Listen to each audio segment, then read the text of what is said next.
नमस्कार किसान भाइयों, स्वागत है आपका आपके अपने कार्यक्रम कृषि दर्शन के आज के अंक में। किसान भाइयों, किसान की खेती ही उसकी शक्ति होती है। किसान की खेती ही उसकी भक्ति भी होती है। किसान अनाज पैदा करके देश का पेट भरता है और ऐसे देशभक्त किसान भाइयों को हमारा कार्यक्रम कृषि दर्शन नमन करता है। साथ ही साथ ये वादा भी करता है कि हम हर डगर पर आपके पीछे ही खड़े हैं, आपका साथ निभाने के लिए। किसान भाइयों, हमारे कार्यक्रम का हमेशा से यही उद्देश्य रहा है कि आपको विषय विशेषज्ञों की राय सलाह देते रहें, साथ ही साथ सामयिक कार्यों से भी अवगत करवाते रहें। तो चलिए देखते हैं कि आज के अंक में क्या है खास आपके लिए। अंक की शुरुआत करेंगे मंडी भाव के साथ में खबरें खेती की से।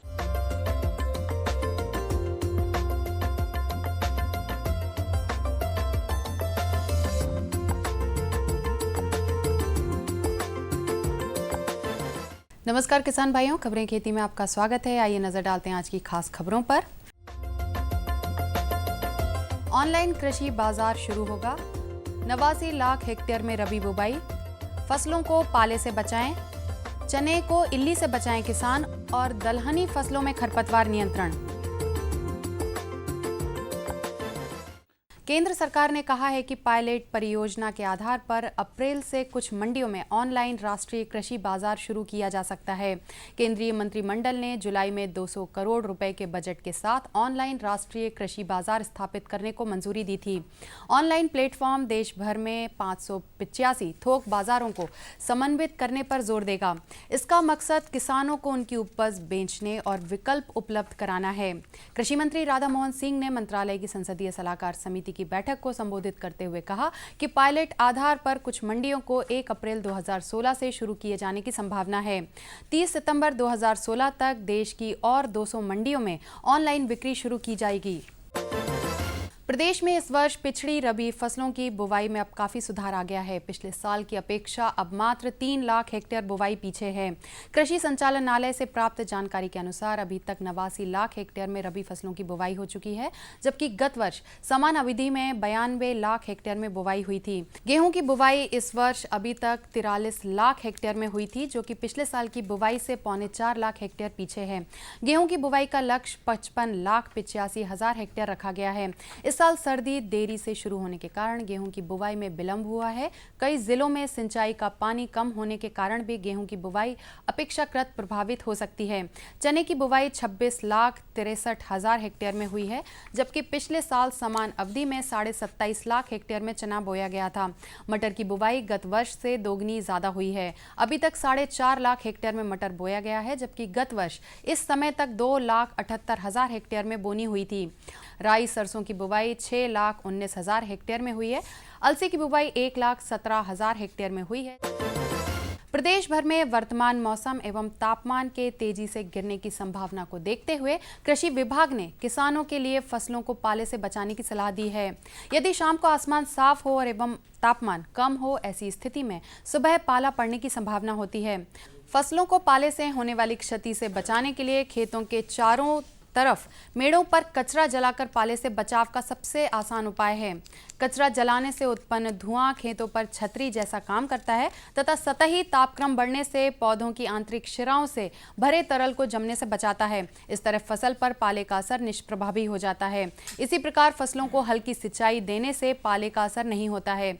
जहां कहीं सिंचाई के लायक पानी उपलब्ध हो, वहां फसल में सिंचाई का उचित समय भी हो, वहां सिंचाई अवश्य करें।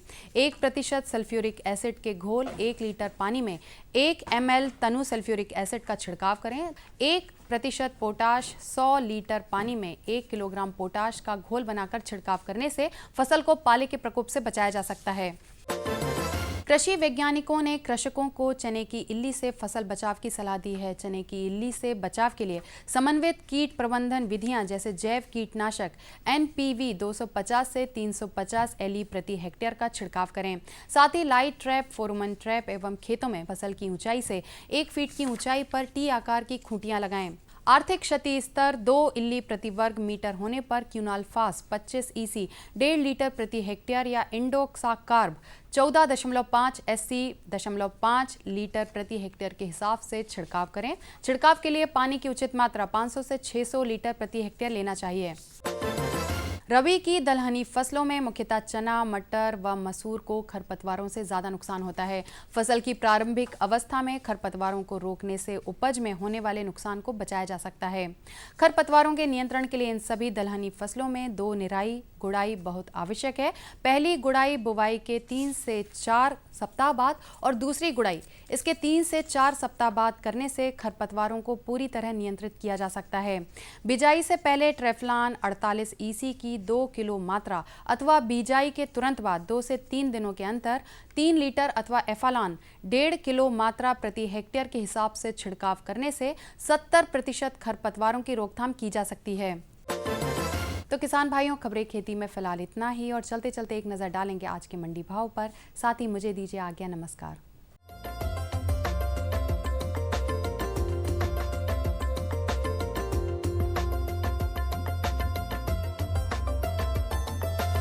सबसे पहले बात करते हैं कपास के भाव की। अलीराजपुर में कपास का न्यूनतम भाव रहा 4,100 रुपये प्रति क्विंटल और अधिकतम भाव रहा 4,200 रुपये प्रति क्विंटल। वहीं बड़वानी में कपास का न्यूनतम भाव रहा 4,000 रुपये प्रति क्विंटल और अधिकतम भाव रहा 4,500 रुपये प्रति क्विंटल। झाबुआ में कपास का न्यूनतम भाव रहा 5,700 रुपये प्रति क्विंटल और अधिकतम भाव रहा 6,000 रुपये प्रति क्विंटल। वहीं खरगोन में कपास का न्यूनतम भाव रहा 4,065 रुपये प्रति क्विंटल और अधिकतम भाव रहा 5,001 रुपये प्रति क्विंटल। अब बात करते हैं सरसों की उपज की। बीना में सरसों का न्यूनतम भाव रहा 3,000 रुपये प्रति क्विंटल, वहीं अधिकतम भाव रहा 3,750 रुपये प्रति क्विंटल। गुना में सरसों का न्यूनतम भाव रहा 4,180 रुपये प्रति क्विंटल, वहीं अधिकतम भाव भी 4,180 रुपये प्रति क्विंटल ही रहा। मंदसौर में सरसों का न्यूनतम भाव रहा 2,500 रुपये प्रति क्विंटल, वहीं अधिकतम भाव रहा 4,311 रुपये प्रति क्विंटल। सतना में सरसों का न्यूनतम भाव रहा 3,500 रुपये प्रति क्विंटल, वहीं अधिकतम भाव रहा 4,200 रुपये प्रति क्विंटल। अब बात करते हैं ज्वार के उपज भाव की। बुरहानपुर में ज्वार का न्यूनतम भाव रहा 1,316 रुपये प्रति क्विंटल, वहीं अधिकतम भाव रहा 1,334 रुपये प्रति क्विंटल। नीमच में ज्वार का न्यूनतम भाव रहा 1,602 रुपये प्रति क्विंटल, वहीं अधिकतम भाव भी 1,602 रुपये प्रति क्विंटल ही रहा। खरगोन में ज्वार का न्यूनतम भाव रहा 1,270 रुपये प्रति क्विंटल, वहीं अधिकतम भाव रहा 1,313 रुपये प्रति क्विंटल। गुना में ज्वार का न्यूनतम भाव रहा 3,605 रुपये प्रति क्विंटल, वहीं अधिकतम भाव 4,600 रुपये प्रति क्विंटल रहा।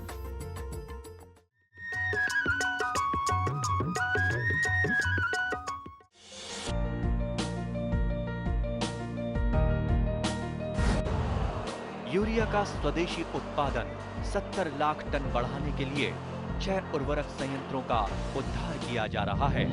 FCIL के गोरखपुर, सिंदरी, तलचर और रामागुंडम संयंत्र, HFCL की बरौनी इकाई और BVFCL की नामरू फोर्थ। सोने पर सुहागा ये है कि देश में अब बनेगा सिर्फ नीम लेपित यूरिया, क्योंकि इससे होगा किसानों का फायदा ही फायदा। अनाज का उत्पादन 10% तक बढ़ेगा। बढ़ेगी 10 से 15% नाइट्रोजन क्षमता।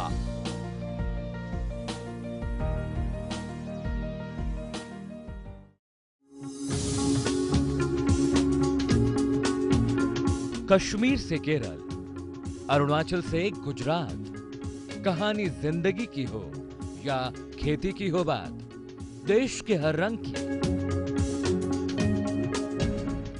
बात राज्यों की। सोमवार से बुधवार शाम 5:20 पर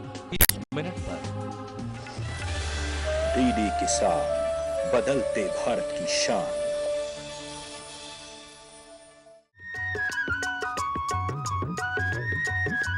किसान भाइयों, गन्ने का नाम लेते ही मुंह में मिठास सी घुल जाती है।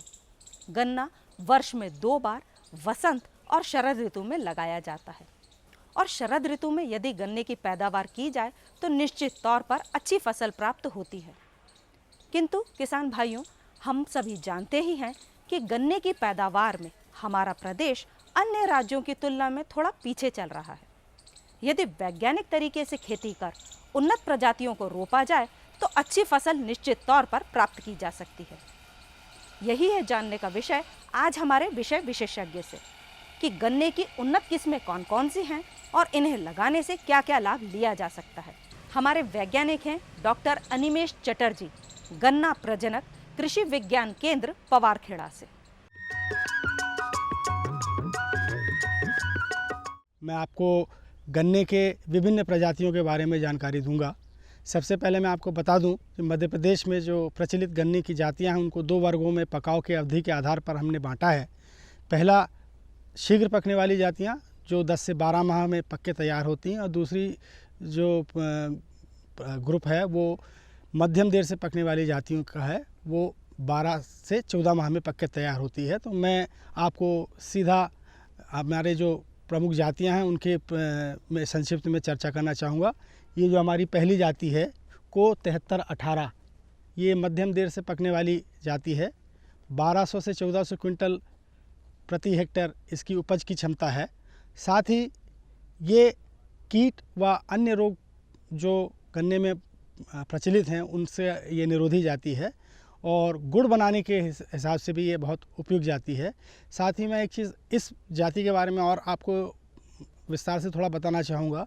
ये जाति का जो छिलका है ये थोड़ा कड़क होने से इसमें जानवरों का नुकसान, जैसे कई जो किसान भाई के खेत बहुत अंदरूनी हिस्सों में हैं जहाँ जंगली सुअर व दूसरे प्रकार के जानवर उनको प्रकोपित करते हैं, उनसे इसके छिलका कड़े होने के कारण काफ़ी बचाव होता है।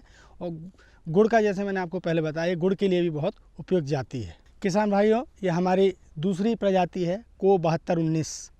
ये वैसे तो काफ़ी पुरानी जाति है मगर उपज की दृष्टि से और गुड़ बनाने की दृष्टि से व जड़ी के दृष्टि से ये काफ़ी उपयुक्त जाति है। साथ ही मैं आपको ये भी बताना चाहूँगा, ये हमारे अखिल भारतीय परीक्षण जो जातियों के होते हैं उसमें यह जाति मानक जाति के हिसाब से हम इसको उपयोग करते हैं।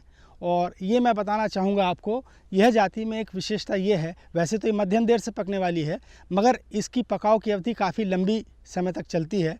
10 से 12 माह में ये तैयार हो जाती है और 14 माह तक कंटिन्यूस चलती रहती है। और इसमें जो शक्कर की गुणवत्ता है वो भी काफ़ी दिनों तक बनी रहती है। साथ ही इसमें सबसे बड़ी जो खासियत है, जिसका गुड़ बहुत अच्छा बनता है। ये मध्यम देर से पकने वाली जातियों में ये अभी हमारे प्रदेश में सबसे ज़्यादा प्रचलित जातियों में है। इसमें शक्कर की मात्रा बहुत ही अच्छी है और इसके कारण इसको गुड़ के लिए भी काफ़ी उपयुक्त जाति मानी गई है। 1200 से 1400 क्विंटल प्रति हेक्टेयर इसकी उपज की क्षमता है। साथ ही इसमें रोग निरोधी क्षमता भी है। जो हमारे यहाँ पे उकटा व लाल सड़न रोग का जो प्रकोप कुछ क्षेत्रों में देखा गया है, उससे भी ये जाति बची हुई है। और इसमें हमारे साथ इसमें सबसे जो अच्छी खासियत है, जो ऐसे किसान भाई जो गुड़ के लिए गन्ना उत्पादन करते हैं उनके लिए सबसे उपयुक्त जाति है। किसान भाइयों, ये बिल्कुल लेटेस्ट वैरायटी हमारे गन्ने में मध्यम देर से पकने वाली प्रदेश के लिए अनुशंसित की गई है, जिसको हम को 99-004 के नाम से जानते हैं। और खूबी तो हमें जैसा मध्यम देर से पकने के साथ है, इसमें उपज की क्षमता बहुत अच्छी है ही। 1200 से 1400 क्विंटल प्रति हेक्टेयर उपज देती है। और मैं साथ में इसको मैं ये और बताना चाहूँगा कि यह जाति इसकी अच्छी गुणवत्ता व उपज के कारण हमारे अखिल भारतीय परीक्षण में मानक जाति के हिसाब से भी सम्मिलित की गई है, जिससे आप इसकी महत्ता को समझ सकते हैं। ये मध्यम देर से पकने वाली बहुत ही अच्छी जाति है, जो 1400 क्विंटल से ज़्यादा भी यदि आपने पर्याप्त प्रोडक्शन टेक्नोलॉजी इसको अपनाया है तो उससे ज़्यादा भी हम उपज इस जाति से प्राप्त कर सकते हैं। को 99-006 यह भी मध्यम देर से पकने वाली अधिक उपज और अधिक शक्कर की मात्रा वाली जाति है। और यह भी हमारे कोयम्बटूर ब्रीडिंग इंस्टीट्यूट के द्वारा ईजाद की हुई जाती है, जो हमारे मध्य प्रदेश के लिए काफ़ी उपयुक्त पाई गई है और हमारे किसान भाई इस जाति को भी काफ़ी हद तक पसंद कर अपना रहे हैं। विश्वविद्यालय द्वारा विकसित की हुई दूसरी मध्यम देर से पकने वाली जाति को 9505 है, जो मध्यम देर से पकने के साथ साथ उपज व गुणवत्ता में बहुत अच्छी आंकी गई है और ये जाति हमारे अखिल भारतीय परीक्षण में भी फ़िलहाल अनुशंसित है और जिसका परीक्षण अन्य प्रदेशों में भी किया जा रहा है, जो ये विदित करता है कि यह जाति कितनी उत्तम उपज व गुणवत्ता के हिसाब से है। ये मैं आपको यहाँ पे दिखा रहा हूँ। ये जाति मोटे के साथ साथ लगभग एक गन्ना 1.25 किलो से 1.5 किलो का इसका होता है और इसी कारण से इसकी उपज की क्षमता दूसरे अन्य जातियों की अपेक्षा काफ़ी ज़्यादा आंकी गई है।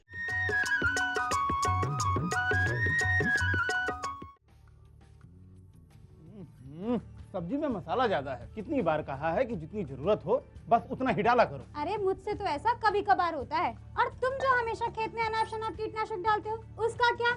ठीक ही तो कह रही है बहू। देख, खेत में उतनी ही दवा डाल जितनी जरूरत हो। याद रखो, कीटनाशक जहरीले होते हैं। डिब्बे पे लिखी सूचना के हिसाब से ही दवा डालनी चाहिए। पहले फेरोमोन ट्रैप, फ्लाइट ट्रैप, मित्र कीट, जैविक कीटनाशक आदि का इस्तेमाल करें। जरूरत पड़ने पर ही रासायनिक कीटनाशक का इस्तेमाल करें। छिड़काव सुबह या शाम दस्ताने, मास्क और पूरी आस्तीन वाले कपड़े पहनकर करें। हवा की दिशा में छिड़काव करते हुए पीछे जाएं। दवा के डिब्बे, छिड़काव यंत्र सुरक्षित जगह पर रखें। अब कुछ समझे क्या? हाँ, समझ गया मेरी रानी। अब ना करो नादानी। इसने पिला दिया ना तुझे पानी।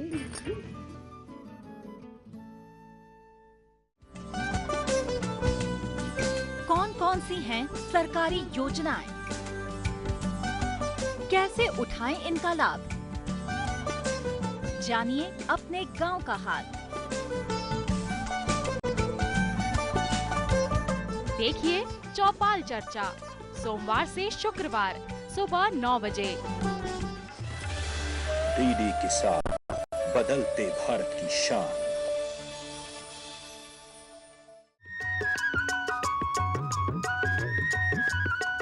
किसान भाइयों, आपकी अथक मेहनत के फलस्वरूप हमारा प्रदेश दिन प्रतिदिन कृषि के क्षेत्र में नित नए आयाम छू रहा है। आप ही हैं जो वैज्ञानिक तरीकों को उपयोग में लाकर सफलता हासिल कर रहे हैं और हमारा कार्यक्रम आपको समय समय पर ऐसे ही सफल किसानों से मिलवाता रहता है। तो चलिए आइए मिलते हैं एक ऐसे ही सफल किसान से और सुनते हैं उनकी सफलता की कहानी उन्हीं की जुबानी। हर हफ्ते हम आपको एक प्रगतिशील उन्नत किसान से मिलवाते हैं और उनकी फसलों के बारे में आपको जानकारी देते हैं। आज भी हमारे साथ एक ऐसे ही किसान हैं, जगदीश जोरा, जिन्होंने फसल उत्पादन के साथ साथ जैविक खेती को भी प्रायोरिटी दी है। तो आइए मिलते हैं उनसे। जगदीश जी, बहुत स्वागत है आपका। सबसे पहले तो मैं आपसे ये जानना चाहूँगा कि किसान होते हुए आपने जैविक खाद को बहुत प्रायोरिटी के साथ आगे बढ़ाया है और उन्नत खेती प्राप्त की है। किस तरह से आपके मन में आया कि जैविक खेती को या जैविक खाद को खुद उत्पादित करके किसानों के बीच में ले जाऊँ? जी सर, ऐसा है कि हमारा भारत देश जो है कृषि प्रधान देश है और 70% किसान गाँव में बसते हैं। इसी प्रकार से अपने स्वास्थ्य को भी लाभ हो और अपनी ज़मीन को भी लाभ हो। इसी प्रकार से मैंने एक प्रयोग किया जैविक खाद का। तो अपनी खुद की ज़मीन में पहले मैंने जैविक खाद का प्रयोग किया और जैविक खाद ही चला रहा हूँ। और भी मैं जो जैविक चला हूँ इसको देखते हुए और भी बहुत से किसान हैं, उन्होंने भी जैविक खेती चालू की है और उनको अच्छा उसका लाभ मिल रहा है। जगदीश जी, जलवायु के और मिट्टी के अनुरूप जैविक खाद का उपयोग किया जाता है या कहीं भी आप कर सकते हैं? जैविक खाद एक ऐसा खाद है कि हम किसी भी भूमि में डाल सकते हैं। कम पानी हो वहाँ भी हम डाल सकते हैं, अधिक बारिश हो वहाँ भी हम डाल सकते हैं। इसका कोई साइड इफ़ेक्ट नहीं होता, लाभ ही होता है। अगर कम पानी हो तो कम होता है पर लाभ अवश्य होता है उसका। जैविक खाद के बारे में अगर मैं और जानना चाहूँ, हमारे किसान भाई और जानना चाहें तो कितने प्रकार की जैविक खाद हैं जो आप उपयोग में ला सकते हैं फसल के अनुरूप, अलग अलग फसल में अलग अलग तरह से? सर, एक जैविक घन जीव अमृत बनता है और मैं बनाता हूँ। मैं आपको किसान भाइयों को उनकी विधि बताना चाहूँगा। 2 क्विंटल गोबर, जैसे हर किसान के यहाँ पशु तो होता है, जैसे गाय भैंस बैल होती है, उसका 2 क्विंटल गोबर इकट्ठा करें। उसके बाद में उसमें 2 किलो गुड़ होता है, ख़राब गुड़ भी डाल सकते हैं उसमें। उसके बाद 2 किलो चने का बेसन होता है और 10 किलो उसका मूत्र होता है, जो गौमूत्र बोलते हैं, बैल का हो भैंस का हो किसी को भी हो। इसको सबको इकट्ठा करें, एक जगह पर इकट्ठा करें और 7 दिन तक उसको मतलब मिलाकर उसको 7 दिन तक इकट्ठा रखें, है ना। उस 7 दिन के बाद उसको पूरा फैला दें और उसको फिर 6 दिन तक उसको अच्छा सुखा लें। 6 दिन के बाद हम इसका प्रयोग 1 हेक्टेयर में कर सकते हैं। जैसे देखा जाए तो रासायनिक खाद का हम 1 हेक्टेयर में उपयोग करें तो हम उस पर 2000 का खर्चा मान के चलते हैं, लेकिन यहाँ पर हमारा ज़्यादा से ज़्यादा 150 से 200 रुपये खर्च होंगे और 1 हेक्टेयर भूमि में हम इस खाद का प्रयोग कर सकते हैं और अच्छी उपज ले सकते हैं। जी बिल्कुल। लेकिन पूरे मध्य प्रदेश और देश को लेकर हम बात करें तो किसान अलग अलग विधियों से अपनी उपज लेते हैं, अलग अलग फसलों की उपज लेते हैं, लेकिन मूल्यतः वो लोग उपयोग करते हैं रासायनिक खादों का। अब थोड़ा थोड़ा लोगों का रुझान उस तरफ आया कि हमें जैविक खाद करना चाहिए, जिससे भूमि उर्वरा हो और हमें अधिक फसल मिले, अधिक उपज मिले। आपको क्या लगता है कि पूरे देश भर और पूरे मध्य प्रदेश की अगर हम बात करें तो जलवायु के अनुरूप किन किन फसलों में किस किस वक्त इस जैविक खाद का और उससे जुड़े कंपोनेंट्स का उपयोग किया जा सकता है? सर देखो, ऐसा है कि शासन प्रशासन और आपके टीवी चैनल के माध्यम से भी किसानों को इस जैविक खाद के बारे में बहुत जागरूकता मिली है। और मैं तो यहाँ तक मानता हूँ कि जैसे आज के अगर 10 साल पीछे जाए तो 100% रासायनिक केमिकल्स पर किसान का रुझान था, लेकिन आज देखा जाए तो 30% आज किसान जैविक खेती कर रहे हैं। अक्सर देखा गया है कि फसलों का एक चक्र होता है, 3 से 4 फसलें किसान हर साल अपनी लेता है, तो फसलों का चक्र कहीं ना कहीं मिट्टी और उसकी उपज और दायरे को कहीं ना कहीं परिवर्तित भी करता है। हर फसल के अनुरूप मिट्टी की अपनी एक क्षमता हो जाती है। आपको लगता है कि जिस मौसम में, जिस सीजन में जो फसल बोएं उसके अनुरूप जो खाद आप स्पेशली डालते हैं जैविक खाद, उसका किस तरह से उपयोग करें और किन किन चीज़ों का खास तौर से ध्यान रखें? जैसे मिट्टी का पीएच वैल्यू क्या है, नाइट्रोजन कितनी है, किस तरह से इसको ध्यान में रखे किसान? सर जहाँ तक मिट्टी का जो पीएच मान का वैल्यू जो है ये 7.5 से अधिक नहीं होना चाहिए। मैं मिट्टी का परीक्षण भी करवाता रहता हूँ, क्योंकि इस जो प्राकृतिक की जो मार है ये पीएच वैल्यू जो है इसको बढ़ा देती है, और पीएच वैल्यू जब बढ़ जाती है तो किसान को इसका पता नहीं चल पाता। इसलिए किसान भाइयों को ये भी कहना चाहूँगा कि समय समय पर मिट्टी परीक्षण भी कराया जाए इसका। जी, यानी कि शरीर के स्वास्थ्य के साथ मिट्टी का स्वास्थ्य भी गड़बड़ होता है, ये भी किसान भाइयों को मानना चाहिए। जिस तरह हम अपने शरीर की देखरेख करते हैं उस तरह मिट्टी की भी देखरेख करें ताकि अच्छी फसल आपको मिले। और क्या सुझाव है जो जैविक खेती को लेकर आप देना चाहेंगे किसान भाइयों को, और ख़ास तौर से वो किन बातों का ध्यान रखें? लाभ हानि की अगर हम बात करें तो किस तरह से वो लाभ हानि के बारे में जान सकते हैं? सर मैं किसान भाइयों से यही कहना चाहूँगा कि किसान भाई अपनी ज़मीन में अगर 1 हेक्टेयर ज़मीन है तो साल भर के अंदर उसमें 3 से 4 हज़ार रुपये का रासायनिक खाद डाल देता है। अगर जैविक तरीके से अगर किसान भाई खेती करते हैं तो इसमें साल भर के अंदर 5 से 600 रुपये का खर्चा मात्र होता है।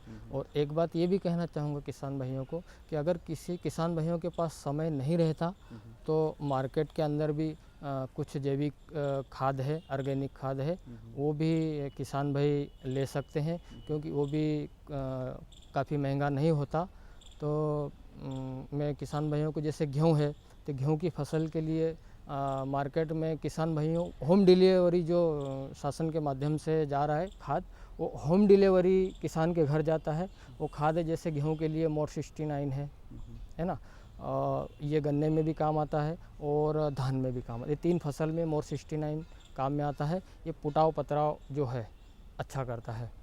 उसके साथ में अगर फसल लगाने से पहले किसान भाई अगर एक खाद देना चाहे तो ये विजयाग्रोमिन नाम से खाद आता है। ये 40 किलो का बैग आता है, 1 एकड़ में 1 बैग डलता है। उसका भी अच्छा रिजल्ट हमने लिया है। बहुत बढ़िया बात जगदीश जी, जैविक खेती को लेकर आपने बहुत बढ़िया और अच्छी बातें बताई। खासतौर से किसान आपकी इन बातों को और जैविक खाद को अपनाकर कहीं ना कहीं ज़्यादा उपज प्राप्त कर सकता है।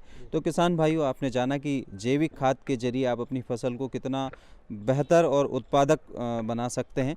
तो अगले हफ्ते फिर हम आपसे मिलेंगे किसी एक और किसान के साथ जो अपनी खेती को उर्वरा बनाए हुए हैं और कहीं ना कहीं अधिक उपज प्राप्त कर रहे हैं। एक और उन्नत किसान से होगी मुलाकात अगले हफ्ते। तब तक के लिए मुझे आज्ञा दीजिए। न रुकेगा तू, न झुकेगा तू, कमर कस और सीना तान ले, एक बात बस गांठ बांध ले, बदलाव की तान साध ले। हरियाली खेतों में झूमेगी, खुशियां तेरे कदम चूमेगी। कुछ सीख नया, कुछ सिखा तू, है फौलादी दिखा तू, कमर कस और सीना तान ले, एक बात बस गांठ बांध ले, बदलाव की तान साध ले।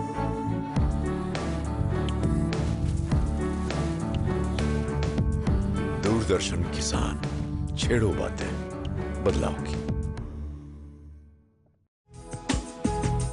पशु नहीं अभिमान है, किसान भाई की शान है, आय का है माध्यम, परिवार का सम्मान है। पशुपालन पर आधारित विशेष प्रोग्राम हमारा पशुधन, गुरुवार और शुक्रवार शाम 5:30 पर। डीडी किसान, बदलते भारत की शान। मुद्दा एक, खरीफ की फसल का मतलब ही यह है कि भाई जो मानसून की बारिश होगी उसी पे ये फसल जो है आगे चलेगी। राय अनेक, फसलों का और प्रजातियों का चुनाव सही से करें। विषय विशेष पर होगी जमकर बात। कैसी भी परिस्थिति आएगी तो किसान डटा रहेगा, किसान डटा रहेगा तो देश के लिए अन्न पैदा होता रहेगा। देखिए विचार विमर्श शुक्रवार शाम 7:30 पर। डीडी किसान, बदलते भारत की शान।